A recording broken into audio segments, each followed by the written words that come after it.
बाई तुझा आशीर्वाद मालिकेच्या आजच्या भागामध्ये आपण पाहत आहोत अवनी आणि त्याचसोबत राजा हे दोघेही जण आता लग्न करून पोलीस स्टेशनमधून घरी दांगट पाटलांच्या घरी आलेले असतात.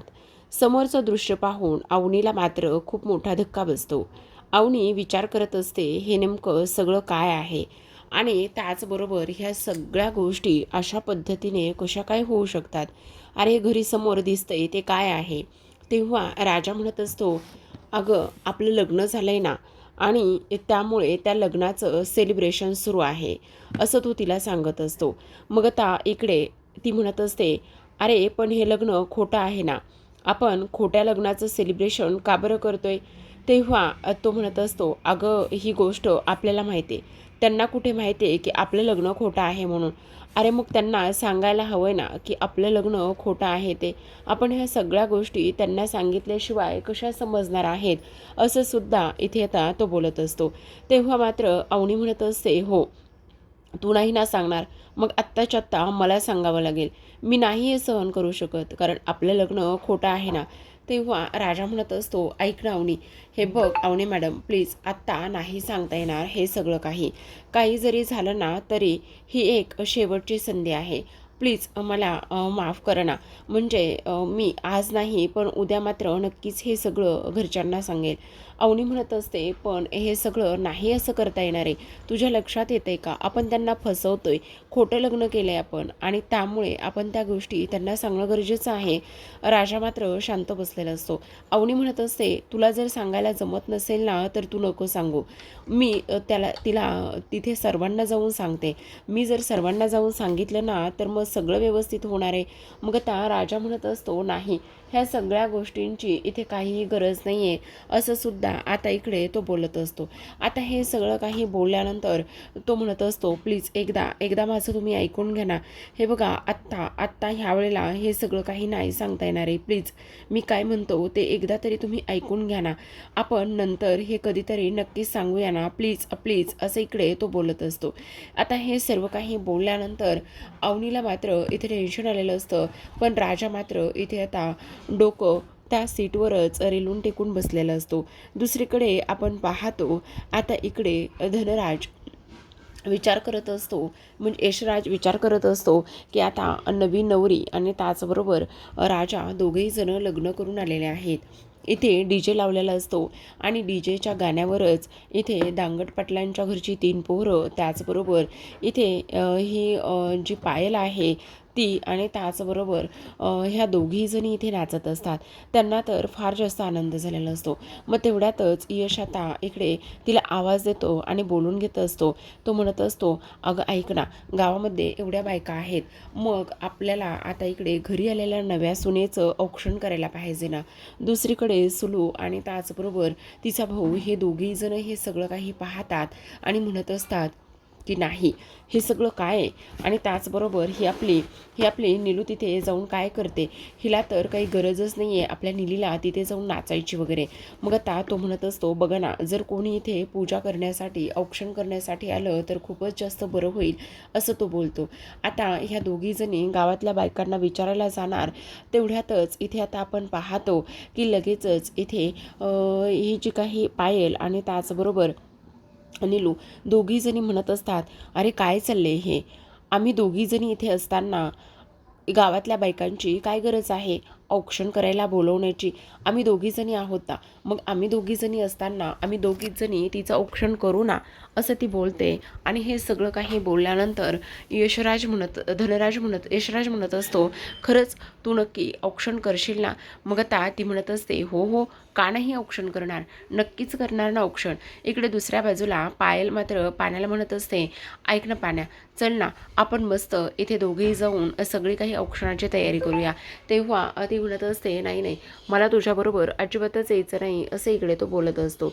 आता हे सर्व काही बोलल्यानंतर इथे मात्र हा यशराज म्हणत असतो, आता नवी नवरी किंवा आपली वहिनी घरामध्ये आली ना, मग तिच्यासाठी आपल्याला हे सगळं करावं लागणार आहे ना, आत्ताच्या आत्ता चल आणि जा तिच्याबरोबर तयारी करायला, असं म्हणून तो म्हणत असतो. दादा फक्त तू म्हणतोयस ना म्हणून मी जातोय.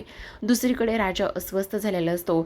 आवणीला त्याची अवस्था पाहवत नाही आणि त्यानंतर आता इकडे तो विचार करत असतो की नाही नाही, खरं तर इकडे आता ह्यानं माझ्यासाठी किती काय काय केले, म्हणजे स्वतःच्या जीवावर उदार होतच त्याने ह्या सगळ्या गोष्टी केल्यात. आणि त्याहूनही सगळ्यात महत्त्वाची गोष्ट म्हणजे आज मला त्याने एवढी मदत केलेली आहे, मग मी त्याच्या ह्या अशा गोष्टीची परतफेड केलीच पाहिजे ना. कमीत कमी त्याने माझ्यासाठी एवढं सगळं काही केलं आहे म्हणून तरी कमीत कमी केलं पाहिजे. त्याला नाही नाही म्हटलं पाहिजे, कारण किती नाही म्हटलं तरीसुद्धा त्याने मला इथे पळून जाण्यासाठी, त्याचबरोबर त्याची माझी ओळख नसतानासुद्धा एवढ्या सगळ्या गोष्टी त्यांनी केलेल्या आहेत. मग एवढ्या सगळ्या गोष्टी त्याने जर केलेल्या आहेत तर मग आपण सुद्धा त्याच हिशोबाने इथे विचार केला पाहिजे की नाही, असं सुद्धा आता इकडे तो बोलत असतो. आता हे सर्व काही बोलून झाल्यानंतर आपण पाहतो इथे अवनी म्हणत असते, नाही अगदी बरोबर आहे, कारण ह्याचा आपण इथे विचार केलाच पाहिजे, असं सुद्धा इकडे आता ती बोलत असते. आता हे सगळं काही इथे सुरू असताना दुसरीकडे मात्र इथे यशराजचे बाबासुद्धा त्या सगळ्या पार्टीमध्ये येऊन नाचत असतात. आजूबाजूंचे लोकसुद्धा इथे पाहत असतात. त्याचबरोबर आता हे चौघेही जण गाडीसमोर जाऊन उभे राहतात आणि गाडीसमोर जाऊन उभे राहिल्यानंतर इकडे ते विचार करत असतात की आता ह्या सर्वांना म्हणजेच ह्या दोघांना सुद्धा आपण ही आनंदाची गोष्ट सांगितली पाहिजे आणि आनंदाची गोष्ट सांगूनच हे सगळं काही व्यवस्थित केलं पाहिजे, असं इकडे ते बोलत असतात. त्याचबरोबर आता हात जोडून अवनी आणि राजासमोर उभे असतात. हात जोडून अवनी आणि राजासमोर उभे असताना इकडे ते म्हणत असतात, खरंच तुमचं दोघांचं सुद्धा या आपल्या दांगडपटलांच्या घरामध्ये अगदी मनापासून स्वागत आहे, असं इकडे ते बोलत असतात. तेव्हा अवनी मात्र ही पाहतच असते.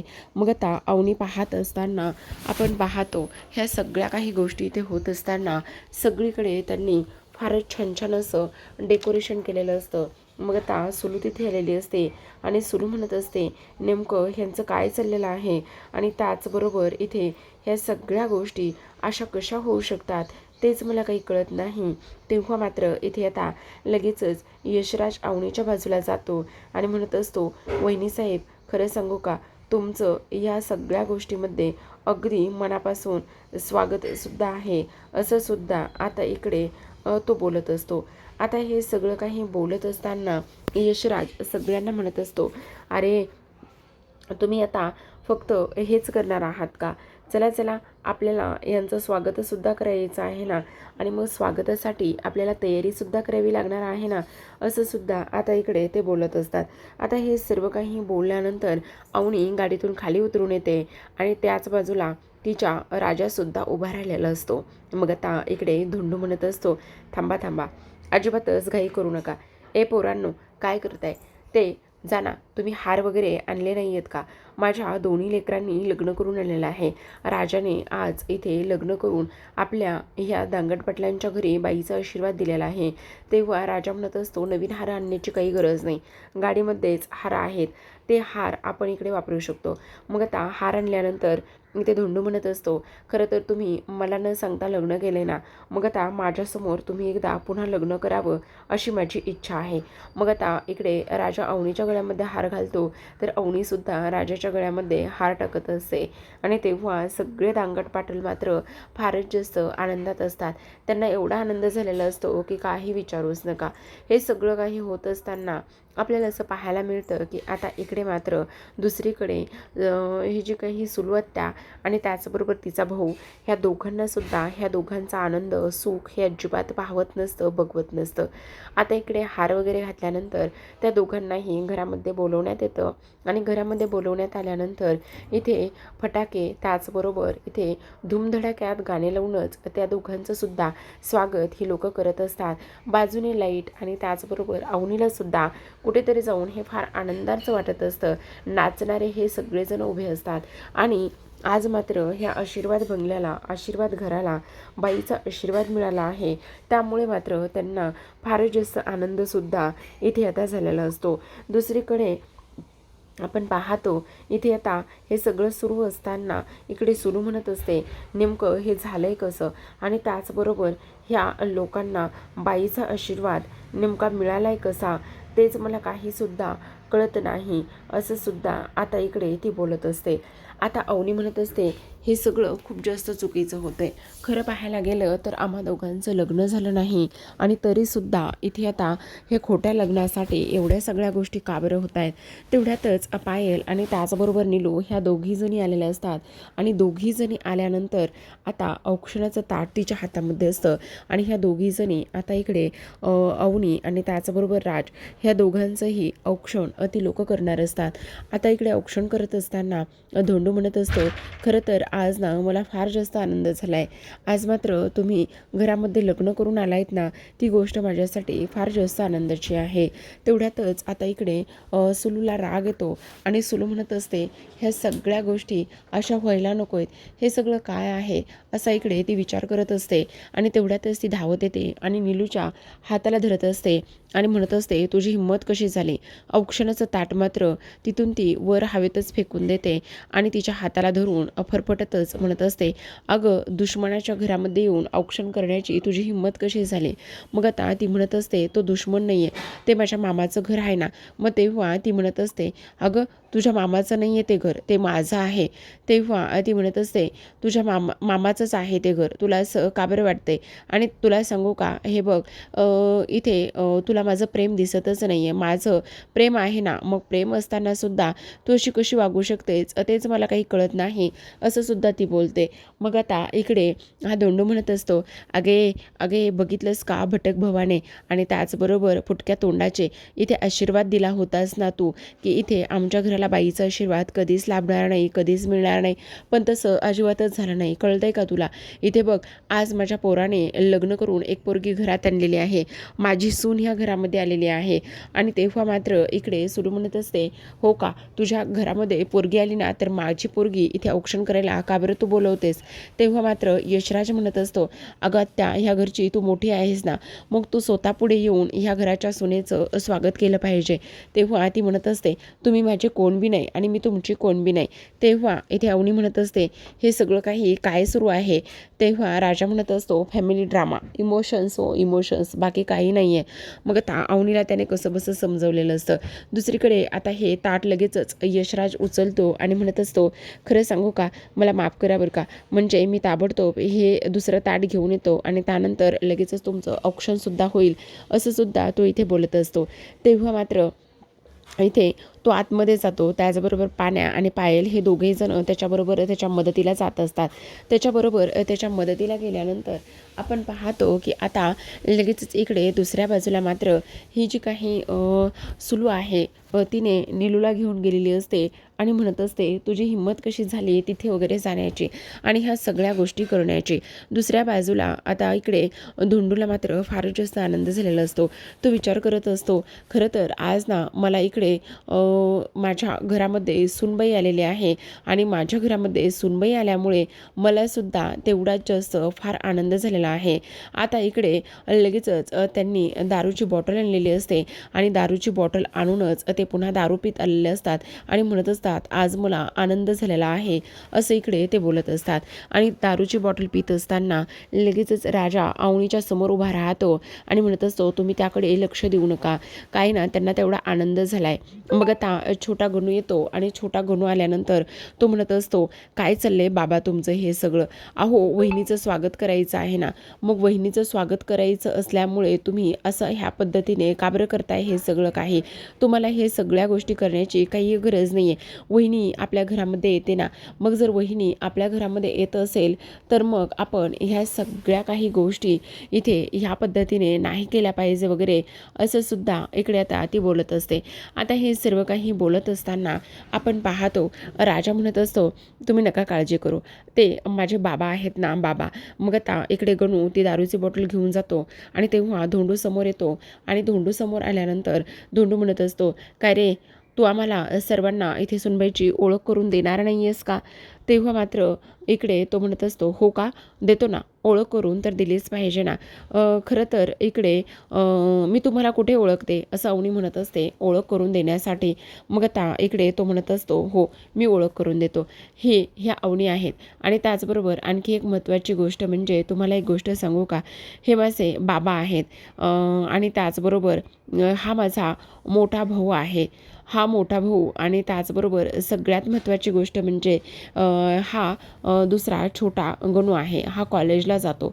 मग आता इकडे ह्या धनराजबद्दल यशराजबद्दल सांगायला गेल्यानंतर इकडे तो म्हणत असतो, हा एक बिल्डर, अच्छा म्हणजे हा कॉन्ट्रॅक्ट घेतो, हा खूप मोठा बिल्डर आहे का, असं तो बोलत असतो. आणि हे सगळं काही बोलल्यानंतर आपण पाहतो की आता लगेचच इकडे दुसऱ्या बाजूला मात्र अवनी म्हणत असते, हो का, हे सगळं ह्या पद्धतीने होतंय, तर मग मला एक गोष्ट कळत नाही, तुम्ही काहीतरी वेगळं सांगितलं होतं, मग आता हे सगळं काही कोण आहेत, ह्या तर गोष्टी मला इथे समजतच नाही आहेत, असं सुद्धा ती बोलत असते. दुसरीकडे आपण पाहतो विवान मात्र फारच जास्त रागात आलेला असतो आणि रागात येऊनच म्हणत असतो, हे सगळं काही काय आहे.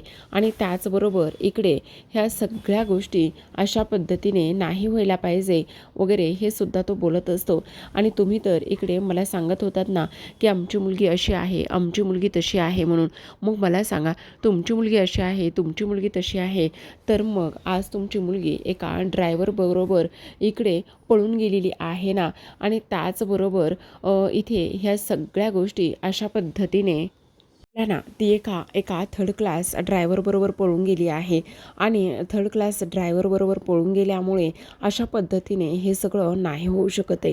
समजलं का? ह्या गोष्टी लक्षात येत आहेत का? आता मी कॅनडाला गेल्यावर काय सांगणार आहे, तिने तुमचंच नाही तर आमचंसुद्धा नाव इथे बदनाम केलं आहे. ह्या सगळ्या गोष्टी अशा पद्धतीने इथे व्हायला नको होत्या. त्याचबरोबर हे सगळं असं कसं होऊ शकतं असं सुद्धा आता इकडे ती बोलत असते.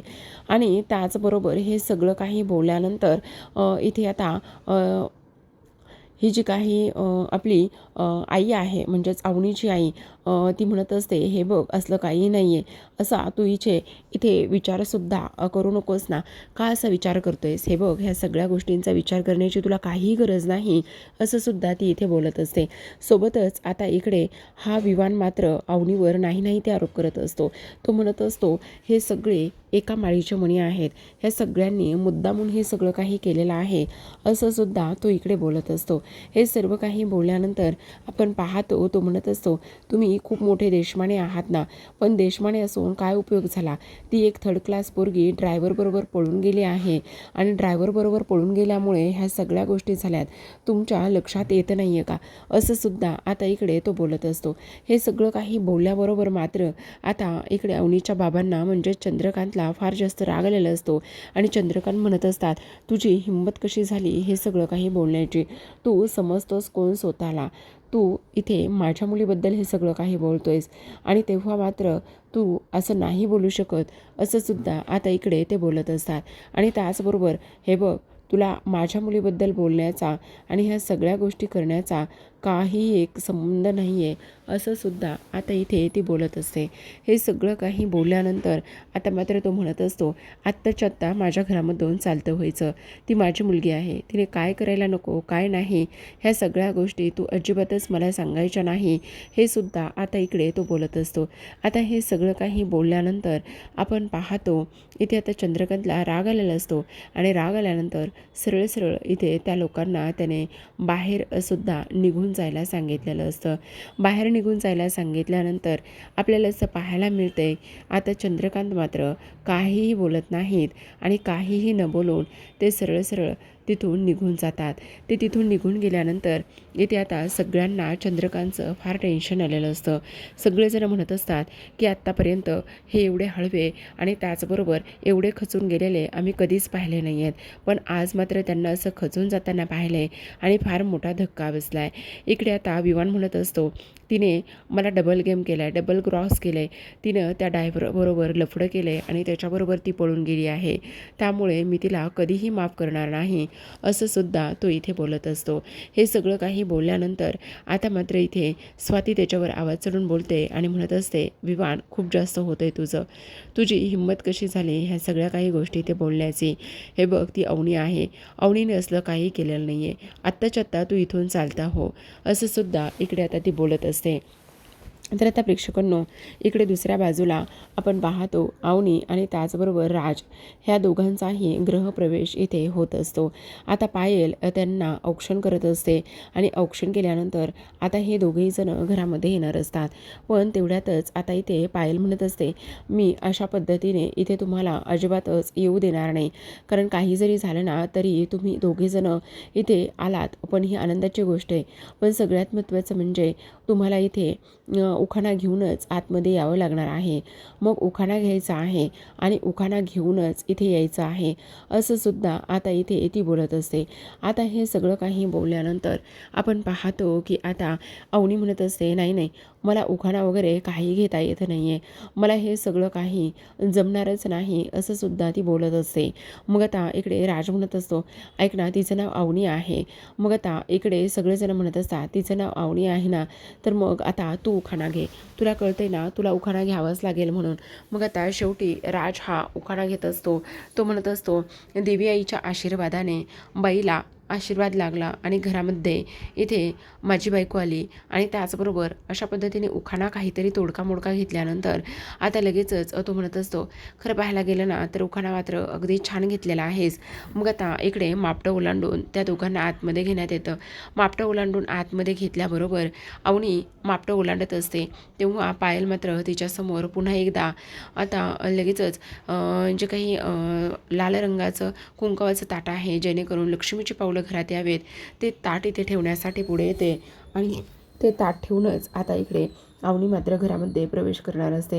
हे सगळं काही होत असताना आपण पाहतो की आता इथे अवनी खूप जास्त विचार करत असते आणि त्याचबरोबर तिच्या मनामध्ये विचार येतो की आपण ह्या सगळ्या लोकांना इथे आता खोटं बोलतोय का, चुकीचं बोलतोय का, कारण काही इथे फसवतोय का. पण इथे मात्र धोंडू दांगट पाटील हे फारच जास्त आनंदात असतात. त्यांना एवढा आनंद झालेला असतो म्हणून काही विचारू नका. आपण पाहतो की इथे आता ते एक मोठा टिकाव घेतात आणि त्याचबरोबर समोर उभं असलेल्या सुलू आणि त्याचबरोबर तिच्या भावावरती ते टिकाव टाकत असतात. सोबतच आपल्याला हेही पाहायला मिळते की आता काही जरी झालं ना तरीसुद्धा आम्ही शांत बसणार नाही आहोत, असं त्यांचं म्हणणं असतं. तर आता प्रेक्षकांनो इकडे मात्र सुलू आणि त्याचबरोबर तिचा भाऊ फार जास्त घाबरलेले असतात आणि घाबरल्यामुळे आता इकडे त्यांना इकडे काय करावं आणि काय नाही ते समजतच नसतं. दुसरीकडे आपण पाहतो की आता अवनी म्हणत असते, अरे राजा, आपण त्यांना सरळ सरळ फसवतोय, आपण त्यांची फसवणूक करतोय, आपण आत्ताच्या आत्ता हे सगळं सत्य त्यांना जाऊन सांगितलं पाहिजे.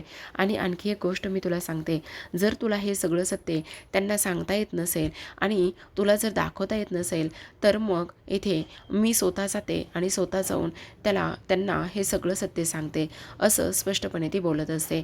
तर प्रेक्षकांनो अशाच नवीन मालिकांचे अपडेट्स पाहायचे असतील तर चॅनलला सबस्क्राईब करा आणि पाहत राहा बाई तुझा आशीर्वाद.